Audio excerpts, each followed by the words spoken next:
બિહાર બાદ હવે ગુજરાતનો વારો। આ વિચારમાંથી ભાજપના મોવડી મંડળની ઊંઘ ઉડી ગઈ છે। આરએસએસના મોહન ભાગવતની અનામત ઉપરની ટિપ્પણી કે અનામતની સમીક્ષા થવી જોઈએ શબ્દોએ બિહારમાં ઓબીસી અને દલિતો ચોંકી ઉઠ્યા હતા। પટેલોએ તો ફટાકડા ફોડ્યા, પણ ગુજરાતના ઓબીસીએ પણ ફટાકડા ફોડ્યા તેની નોંધ બહુ મોટી લેવાઈ છે। આમ પાટીદાર અને ઓબીસી બંને મતબેંક જો ભાજપની વિરુદ્ધમાં જાય તેવી શક્યતા છે।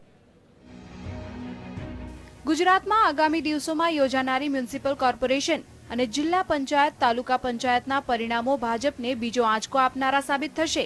દિલ્હીમાં આપ જેવો જ આંચકો મહાગઠબંધને બિહારમાં આપ્યો છે, ત્યારે ગુજરાતના પાટીદારો અનામતના મુદ્દે નારાજ હોવાની બાબત ભાજપનો ખેલ ગુજરાતમાં બગાડશે તેમ જણાય છે।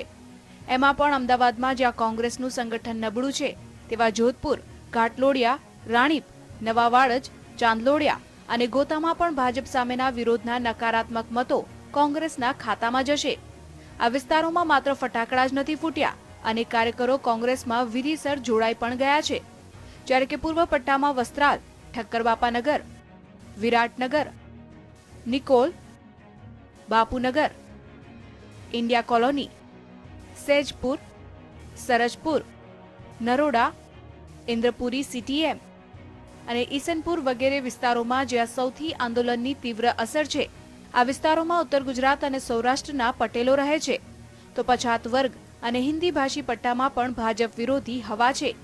આ હવા કેટલી મજબૂત છે તે કોંગ્રેસની સભા પરથી સ્પષ્ટ દેખાઈ આવે છે। પહેલા કોંગ્રેસની સભામાં ગણ્યા ગાંઠિયા લોકો જ દેખાતા હતા, ત્યાં હવે ટોળા થવા માંડ્યા છે। બિહારના પરિણામોએ કોંગ્રેસનો આત્મવિશ્વાસ વધારી દીધો છે। બીજી તરફ ભાજપના આગળની ટર્મના કોર્પોરેટરો પોતપોતાના વિસ્તારમાં લોકસંપર્ક જાળવી શક્યા નથી। લોકોને એવું લાગે છે કે ભાજપના નેતાઓ 5 દિવસ હાથ જોડે છે અને પછી 5 વર્ષ ટટ્ટાર થઈને ફરે છે। અહમ અને તોછડાઈ નીચે પરકોલેટ થયા છે। ઉત્સવ અને મેળાવડાઓમાં પ્રજાકીય કામો ભૂલાયા હોવાથી એન્ટી ઇન્કમ્બન્સી પણ પેદા થઈ છે। Bureau report, GSTV।